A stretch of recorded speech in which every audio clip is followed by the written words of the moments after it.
That is so much better.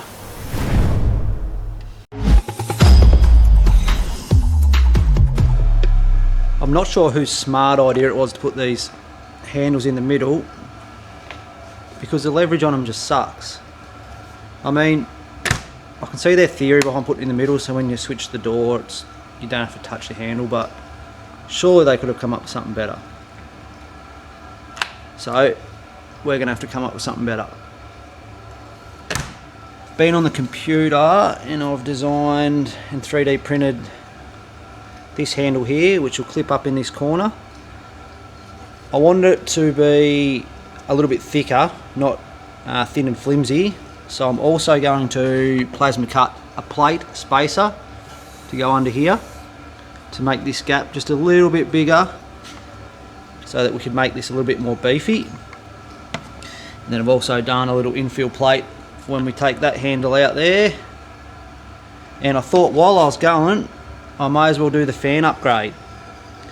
So I've got a little 60mm fan in there and a temperature control. Got a little hole in the bottom there that I'll run the probe out. And I'll probably put the probe down in the middle, in the back here somewhere, I reckon. And then this little unit will just mount double-sided tape up in there. And if I pop the light out, which is pretty much useless anyway, I can be able to run the cable straight up through the light, and hopefully that should look pretty neat. Shouldn't really be able to see the cable. So yeah, let's get this installed, and it's going to be interesting to test it out and see if this fan actually helps. Because I haven't actually used the fridge yet, but I have had an upright previously, a different brand, and that had the same issue of circulating the air around and the freezer freezing up. So I thought I might as well do the fan upgrade to this one straight away, straight off the bat. So yeah, let's get it installed. This is the spacer we talked about earlier, which I've cut out on the plasma. That's going to bolt underneath there to give us a little bit more clearance in this gap here. But to do that, down underneath here, we're going to have to cut a little bit out of this. Only about 25mm back.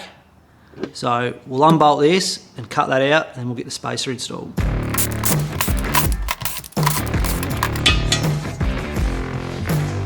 You can see there, we have to just measure back 25mm, just cut out that little section there.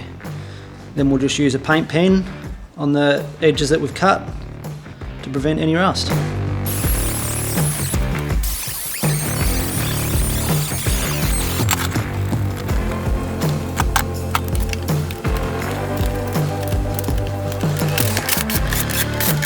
It's a little bit hard to film how these latches clip out, so I'll get it clipped out and then I'll show you guys on the bench how the little mechanism works in behind there.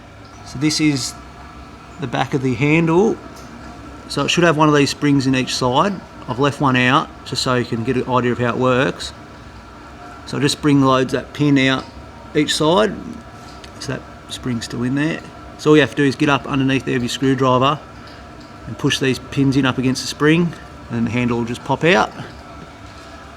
Then you can just pull that one out and take that little spring out. And to install the blanking plate is as easy as dropping this little 3D printed nut, I guess you'd call it, into there, grabbing the plate and screwing him in. Just like that. Perfect. So after you've got that spacer on, we want to get the handle on, and it does clip on pretty tight, but I did leave spots to put screws in. I think I'll put screws in just to be sure. But if you just go from the front way here, try and do this with one hand, and it just snaps on, so you can see already how much better that is without even any, like, that's tight as.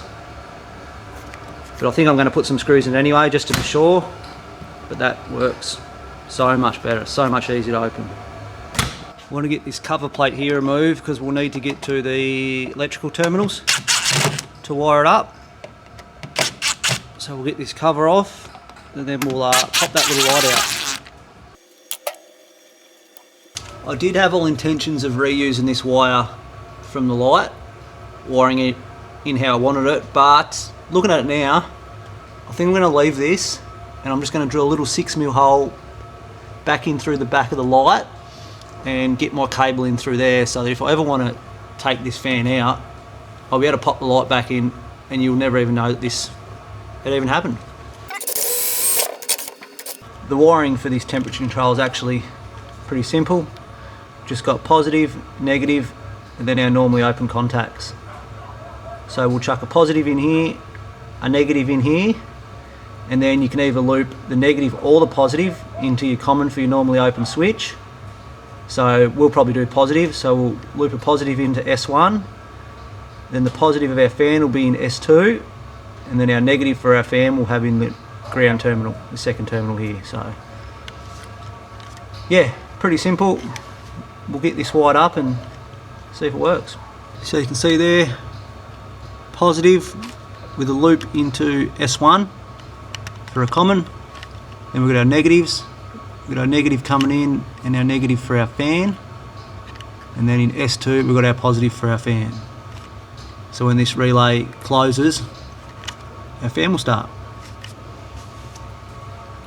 Got the cable poked out the top ready to go, and the temperature probes out the bottom.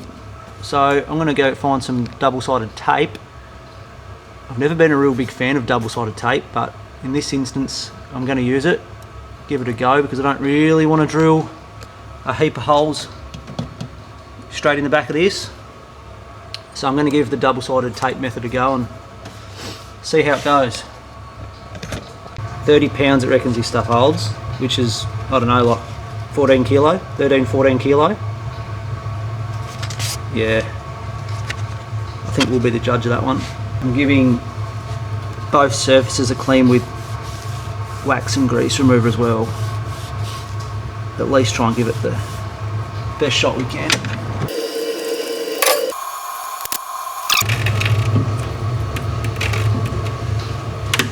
I did want to go probably 5mm higher, but I accidentally touched it, so that's where it's going. That's probably absolutely fine there. Well, it does feel solid. Alrighty, probably going to use some like gaffer tape. Try and find some white gaffer tape. Not sure if I've got in here or not. And I think we'll just neatly run this down and probably try and get the sensor 3/4 of the way down the back, somewhere around there. As to where I've connected my power in for the fan, I've connected it in on the main power to the fridge, not the compressor. Most people hook it into the compressor, but I wanted the fan to be able to run even when the compressor's not running, to circulate air. Whether this is the right or wrong decision, I don't know. Time will tell, but that's what I'm going with. Just got back from 3 weeks on the road, living out of this thing, and the fridge was spot on. End up adding an organiser to the front, which makes heaps more usable space. Definitely worth the money for 80 odd bucks. And I end up adding a little latch in here, just when you're doing real corrugated roads. I'll latch that shut just to help the whole fridge keep sealed, because I just did the Una data track and that worked perfect. As for the fan, I end up settling on a couple degrees lower and higher than the temperature of the fridge. So the fan would kick in before the compressor and circulate air, and it'd keep running for a little bit longer after the compressor had stopped. And I tried drinks all around the fridge, bottom, top, in the doors, and had consistent temperatures throughout the whole fridge, and not once seen a bit of ice on the freezer. So I'm going to say that that is a win. And I'm eating my words about the double-sided tape too, because this thing hasn't budged.